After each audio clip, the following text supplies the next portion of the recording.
You apply moisturizer every day, sometimes twice a day. And an hour later, that tight feeling again, flaking again, dryness again, as if the cream evaporates or doesn't work at all. And a natural question arises. Maybe it's the wrong cream? Or worse, has the skin broken down for good? Today, as a dermatologist, I'll explain what exactly is happening with the skin in this situation, why an ordinary moisturizer doesn't cope, and which active ingredient actually restores what needs to be restored. Let me start with something most people with dry skin will recognize. Winter or the transitional season. The central heating is on, the air in the apartment is dry. You notice the skin has gotten worse, tightness by evening, flaking, especially around the nose, on the forehead, on the hands. You buy a new cream, or reach for the one that's been sitting there for a while. You apply it, immediate relief. An hour later, same thing again. Tightness, dryness, flaking, as if the cream won't hold. Many people in this situation reach a logical conclusion. You need a richer cream, or a more expensive one, or one with a better formula. They start trying different things, oils, balms, 10-step Korean layering routines. Something works a little better, something changes nothing. But the flaking doesn't go away. Or another very characteristic situation. After washing, the skin dries out immediately. Not after an hour, but during or right after cleansing. The feeling that washing strips something important from the skin. Even though you're using a gentle product, or what seems like a gentle one. There's a third scenario too. Skin that tolerated everything fine for years. And then something changed. It became more sensitive, reacting to wind, cold, changes in products. Redness at touch. A burning sensation from familiar products. This scenario is especially concerning because the person doesn't understand what changed. All these stories have one thing in common. It's not that the skin has become bad. One specific thing has broken down, the skin barrier. And that's exactly why regular moisturizer doesn't help. It doesn't work on the barrier. It works on the surface. But the problem is deeper, in the structure of the epidermis. There's one more thing that's important to say honestly, especially for those who have already tried several products. Flaking after applying cream isn't always a sign that the cream doesn't suit you. It can be a sign that the cream is correctly moisturizing the surface, but not eliminating the cause. The skin receives temporary moisture, feels softer, but after a few hours the moisture evaporates, because the barrier that should retain it isn't doing its job. Understanding this distinction between temporary moisturizing and barrier restoration changes the approach to choosing products and to skincare in general. There are several signs that tell you the barrier is damaged, even before you've seen a dermatologist. First, cleansing causes immediate tightness that doesn't pass within a few minutes. Second, the skin reacts with redness or burning to products it previously tolerated normally. Third, flaking appears within 2 to 3 hours of applying cream. Fourth, in cold, windy weather, the skin reacts more acutely than before. Fifth, any washing, even gentle, creates the feeling that the skin has been exposed, stripped of something protective. A combination of 2 or 3 of these signs at the same time is a confident signal of impaired skin barrier function. One more important detail. Flaking is often interpreted as a sign of dryness, and that's true. But flaking can also be a sign that the skin is trying to shed damaged cells that can't shed properly because of a disrupted keratinization process. When the barrier is healthy, this process happens completely imperceptibly. When it's disrupted, cells stick together, shed unevenly, creating visible flakes. Now, the mechanism. I'll explain as a dermatologist, precisely and to the point. I'll start with what the skin barrier actually is, because this is the key to understanding everything about dry and flaking skin. The uppermost layer of the skin, the stratum corneum, is not simply dead cells as is commonly thought. It's a highly organized structure. Corneocytes, keratinized cells, form a dense layer, like bricks in a wall. Between them, mortar made of lipids, ceramides, free fatty acids, and cholesterol. This combination is precisely what creates the barrier that retains moisture inside and keeps out irritants, bacteria, and allergens from outside. When this barrier works properly, skin is soft, supple, doesn't react to changes in temperature and wind, tolerates cleansing and different products well. When the barrier is disrupted, everything is the opposite. First mechanism: reduced ceramide synthesis. Ceramides make up approximately 50% of the total lipid composition of the stratum corneum. They retain water molecules in the intercellular space and form the foundation of barrier function. When ceramide synthesis decreases, due to age, due to aggressive cleansing products, due to prolonged exposure to dry air, the barrier literally breaks down. Moisture begins to evaporate through the damaged areas. This is called TEWL, transepidermal water loss. Skin becomes dry not because it lacks water, but because it can't retain water. This is exactly why a moisturizing cream without barrier-supporting components only gives a temporary effect.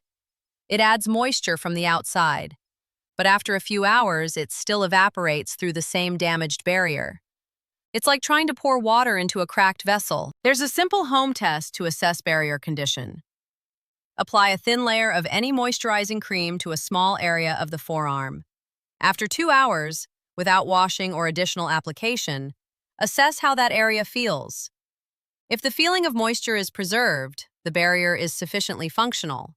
If the skin is dry and tight again, this is a sign of high transepidermal water loss, meaning the problem is specifically in the barrier, not in the amount of cream being applied. Second mechanism: disruption of the keratinization process. Keratinization is the process by which living cells in the lower layers of the epidermis migrate to the surface, gradually transforming into corneocytes. This process takes approximately 28 days and is regulated by various factors, including pantothenic acid, vitamin B5. When keratinization is disrupted, cells mature unevenly, stick together, and can't shed normally. This creates visible flaking and a crusty feeling on the skin. The skin looks dull and lifeless because an uneven surface reflects light significantly less well. This is why panthenol is especially relevant specifically for flaking, not just for dryness. It works not only as a moisturizer but also as a keratinization regulator, accelerating the proper maturation and renewal of cells. That's precisely why it's used in treating burns. Accelerating keratinization means accelerating healing. Third mechanism: the role of panthenol in epidermal restoration. Here's the key point for understanding why panthenol works differently from regular moisturizers. Panthenol is provitamin B5. After being applied to the skin, it is enzymatically converted into pantothenic acid, the active vitamin. Pantothenic acid is a cofactor for the synthesis of coenzyme A, which participates in the synthesis of skin lipids, including ceramides. This means panthenol doesn't just create a feeling of moisture, it literally supplies the building material for restoring the lipid mortar of the barrier. This is working on the cause, not the symptom. Additionally, pantothenic acid is necessary for the proliferation and migration of keratinocytes, the cells that build the epidermis. With normal levels of vitamin B5, this process proceeds correctly. With its deficiency or with barrier disruption, adding panthenol accelerates restoration. That's exactly why panthenol is used not only in cosmetics but also in medical products for treating burns, abrasions, and post-surgical healing. Fourth mechanism: the influence of external factors on barrier condition. Several factors are particularly aggressive toward the skin barrier, and understanding them matters for practical purposes. Dry air is the main enemy of the barrier in urban conditions. At low humidity, water evaporates from the skin surface faster than the barrier can compensate for the losses. Central heating in winter reduces the humidity in an apartment to 10 to 15%, comparable to desert conditions. That's exactly why skin indoors in winter suffers more than outdoors. An interesting detail: at very low humidity, hyaluronic acid in skincare products can work in reverse, drawing moisture from the deeper layers of the skin instead of attracting it from the air. That's why in very dry environments, humectants work better under an occlusive. Without it, they can intensify the feeling of dryness. This is an important practical point for those who live in conditions of constant dry air. Surfactants in cleansing products, especially sodium lauryl sulfate, SLS, dissolve not only dirt but also barrier lipids. After cleansing with such a product, the barrier is partially disrupted and takes several hours to recover. With daily washing twice a day, especially with hot water, the barrier doesn't have time to recover between sessions. How to check for SLS in your product? Look at the ingredients on the label. Sodium lauryl sulfate, or sodium laureth sulfate, a milder variant. Second, the lather test. Products with SLS produce abundant foam. Gentle products for dry skin lather significantly less or practically not at all. With chronic dryness, the latter is preferable. Hot showers or baths. Hot water dissolves and actively washes away intercellular lipids more effectively than warm water. After a hot shower, the barrier is especially vulnerable, which is exactly why applying a product immediately after the shower, while the skin is still slightly damp, is significantly more effective than after it has dried completely. Research shows that the optimal time for applying any barrier-restoring product is the first 3 minutes after washing or showering. During this period, the skin is most receptive to active ingredients, and transepidermal water loss has not yet reached full force. After 10 to 15 minutes, effectiveness is significantly lower. Fifth mechanism, age-related changes and hormonal background. With age, the synthesis of all skin lipids decreases, both ceramides and free fatty acids. This is a natural process, but it accelerates sharply during certain periods. In women, after the age of 45, especially during menopause, when declining estrogen directly affects the synthesis of collagen and barrier lipids. That's exactly why skin that was normal or oily in youth becomes dry and sensitive with age, and begins to flake even with regular care. There's another age-related factor that's rarely discussed. Over the years, the rate of stratum corneum renewal slows. At 20, the renewal cycle is about 28 days. After 40, already 35 to 40 days. Slower renewal means damaged cells stay on the surface longer. Skin looks duller, flaking is more noticeable. That's exactly why active ingredients that accelerate keratinization, like panthenol, are especially relevant for mature skin. Understanding this makes it possible to correctly adjust skincare. Not to buy a stronger or more expensive cream, but to choose products that specifically support the skin's barrier function. Now for the mistakes. The most typical actions taken for dry, flaking skin that either don't help or make things worse. Mistake 1. Applying more cream, or applying it more often.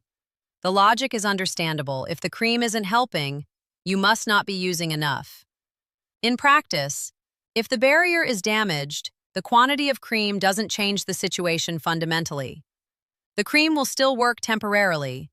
Worse yet, too thick a layer of occlusive cream without barrier-restoring components can slow the skin's natural breathing. The right strategy is to change the composition, not the quantity. There is one situation where more cream actually helps: occlusive application at night, the so-called slugging. Applying a thick product with occlusive components in a generous layer before sleep creates conditions for overnight barrier restoration. Because there's no evaporation, no contact with external irritants. But even here, what's applied matters. If the formula doesn't contain barrier-restoring components, this only temporarily retains moisture. Mistake 2. Scrubbing flaking skin. The flakes need to be removed mechanically. But with a damaged barrier, a scrub or exfoliant additionally traumatizes an already compromised surface. Flaking temporarily decreases, but the barrier becomes even more vulnerable. And after a few days, flaking returns with renewed force. With chronic dryness, a scrub is not a treatment tool, but additional stress for the skin. Mistake 3. Washing with hot water and aggressive products. Hot water feels pleasant, especially in winter, but it actively washes away barrier lipids. After washing with sodium lauryl sulfate or other aggressive surfactants in hot water, the skin loses a significant portion of its barrier protection. The next several hours are a period of maximum vulnerability. This is exactly the period when you need to apply a restorative product. Not an hour later, but immediately. Mistake 4. Using alcohol-based toners on dry skin. Alcohol dissolves lipids, including barrier ones. A toner with high alcohol content on dry skin is direct destruction of what is already damaged. For dry and sensitive skin, alcohol-based toners must be excluded entirely, even in thin layers and even with subsequent cream application. Mistake 5. Believing that natural oils solve the problem. Oils are a good addition to skincare, but they work differently. Oils create an occlusive layer. They slow the evaporation of moisture from the surface. They don't restore the barrier from within, don't stimulate ceramide synthesis, don't accelerate keratinocyte proliferation. With a damaged barrier, oil retains existing moisture, but doesn't replenish it or eliminate the structural defect. Oils are useful as the final occlusive sealing step, after applying a restorative product, not instead of it. In practice, the sequence panthenol to oil works better than oil to panthenol. In the first case, the active ingredient has direct contact with the skin. In the second, the oil creates a film through which the active ingredient has difficulty penetrating. Mistake 6. Not changing skincare according to the season.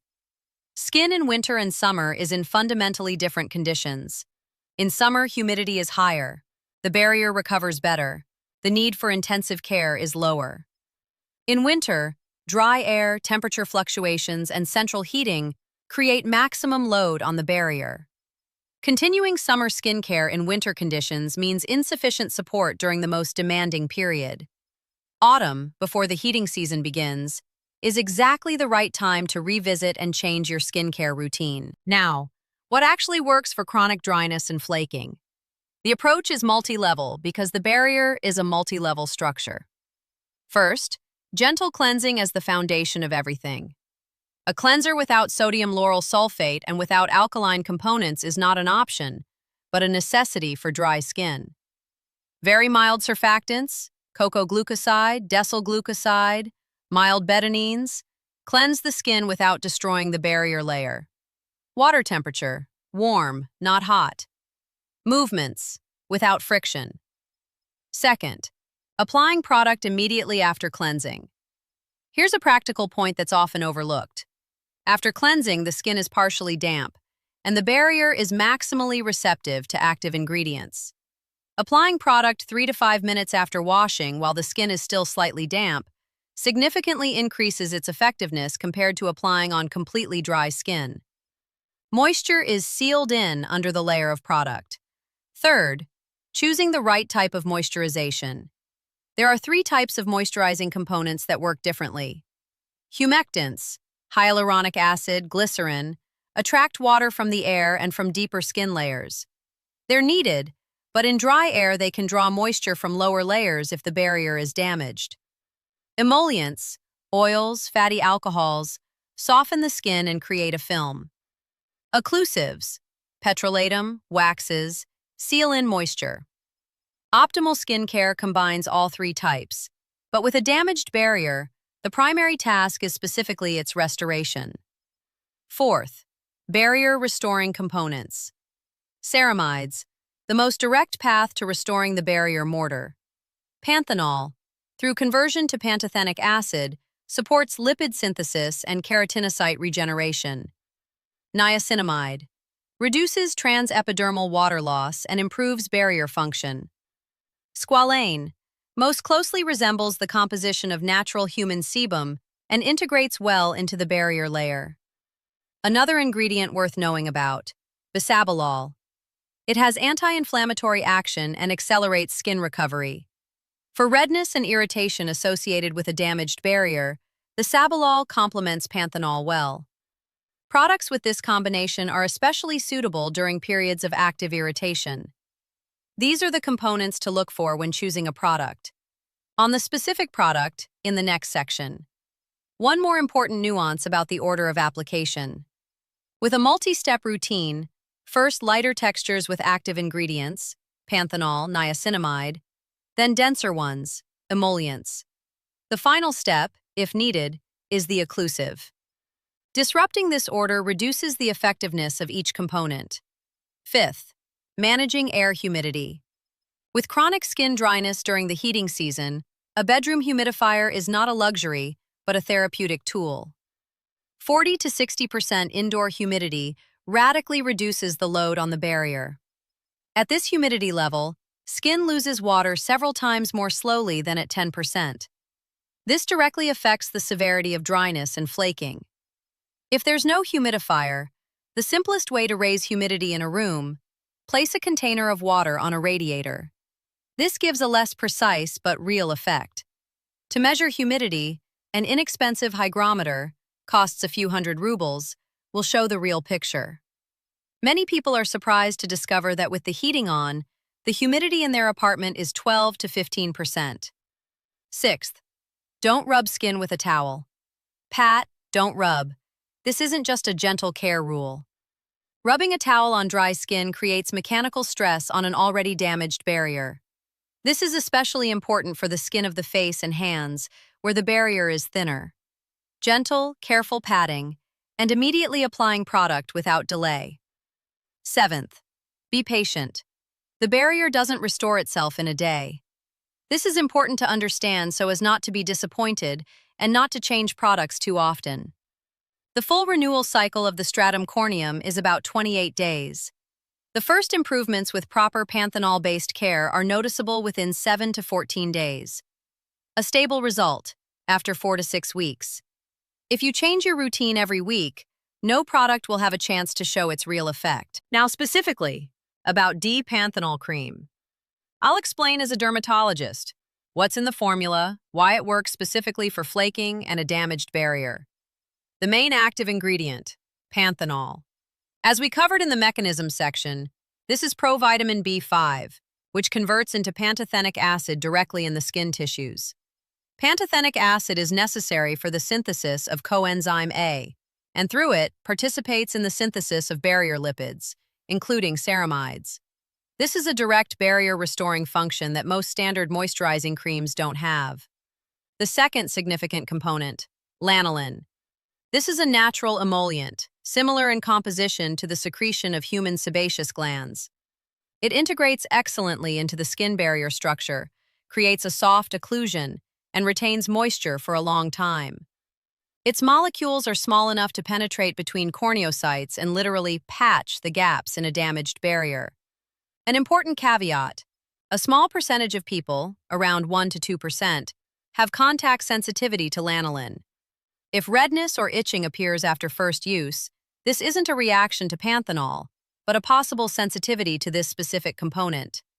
Doing a patch test on a small area of the wrist before first application to the face is good practice for people with sensitive skin. Isopropyl palmitate is a lightweight texture emollient. It gives the cream a non-greasy finish while softening the surface of the stratum corneum. This matters for the tolerability of the cream on the face and sensitive skin areas. Cetearyl alcohol, a fatty alcohol unrelated to regular alcohol. It softens skin, improves the texture of the cream, and additionally supports barrier function. This is an ingredient, not a solvent. Propylene glycol, a humectant that attracts and retains water molecules. It works in conjunction with lanolin. Lanolin creates the barrier. Propylene glycol retains moisture within that barrier. Polysorbate 60, an emulsifier that ensures the stability and consistency of the cream's texture. Phenoxyethanol and ethylhexylglycerin, preservatives. They are necessary for product preservation, present in minimal doses, and are well tolerated even by sensitive skin. So this formula addresses several tasks simultaneously. Panthenol restores the barrier from within through lipid synthesis. Lanolin heals damage from the outside. Propylene glycol retains moisture. Isopropyl palmitate and cetearyl alcohol soften and provide a light texture. An important practical note on compatibility of panthenol with other products. Panthenol combines well with virtually all active ingredients: niacinamide, hyaluronic acid, peptides. It doesn't conflict with acids or retinol. Moreover, when using retinol or acids that accelerate exfoliation and temporarily weaken the barrier, panthenol is the ideal supporting component. It compensates for irritation and accelerates restoration. How to use it? Apply to slightly damp skin after cleansing. This increases effectiveness. Face, hands, areas with flaking. For very dry skin, can be applied at night in a thicker layer with an occlusive product on top. This enhances penetration of active ingredients and the overnight restorative effect. What to expect and over what time frame? First, a feeling of softness and reduced tightness, noticeable from the first application. This is the effect of emollients and humectants. Second, reduced flaking, noticeable after 7 to 14 days of regular use. This is the barrier restoration effect through panthenol. Third, a stable improvement in skin condition after 4 to 6 weeks. That's how long it takes for stratum corneum renewal. To objectively assess progress, photograph the problem area in consistent lighting before starting use. 2 weeks later, photograph again. The eye gets used to gradual changes and often doesn't notice them. A photo allows you to see real progress, or its absence, which helps in deciding whether to continue or change strategy. Who is this most relevant for? People with chronic dryness and flaking that don't resolve with regular moisturizing. Those whose skin has become sensitive and reacts to previously tolerated products. People during the heating season, regardless of skin type. After any procedures that weaken the barrier, chemical peels, laser treatments, dermabrasion. During cold, windy weather, as prevention of barrier disruption. The link to D-panthenol cream is in the description of this video. One more practical point to close this section. Panthenol is safe for the most sensitive skin, including the skin around the eyes. It doesn't contain ingredients with a high risk of irritation. That's exactly why it's often included in formulas for baby skin. And this is a good benchmark of the safety level for adults with sensitive skin. If cream isn't helping with flaking, it doesn't mean the cream is bad or that the skin is hopeless. It means the cream is solving the wrong problem. Most moisturizing products work on the symptom, surface dryness. What's needed is to work on the cause, the damaged barrier. The barrier restores itself. It's not quick, 4 to 6 weeks with the right care, but it happens. The conditions for it: gentle cleansing, application immediately after, a product with panthenol, less hot water, indoor humidity. An important principle that changes the relationship with skincare. Skin is not a passive organ that just needs to be treated from the outside. It's living tissue with its own multi-level restoration mechanisms. Proper care means creating the conditions for these mechanisms, not replacing them. That's exactly why active ingredients like panthenol work significantly better than just rich creams without active substances. They support and amplify what the skin does on its own. 3 steps right now. Look at your cleansing product. Does it contain sodium lauryl sulfate? If so, that's your first and most important step. Second, add panthenol to your routine, as a primary or additional product. Third, start applying cream immediately after cleansing, not half an hour later. This is one of the simplest changes with a real effect. Link to D-panthenol in the description. Skin knows how to restore itself. It just needs the right conditions. If after a month to a month and a half of proper care the flaking hasn't decreased significantly, that's a reason to see a dermatologist with a specific question about barrier function. Sometimes behind chronic flaking there are conditions like atopic dermatitis or ichthyosis that require a different approach. But most people will find that by eliminating the causes and adding the right ingredients, the skin starts to change significantly faster than they expected.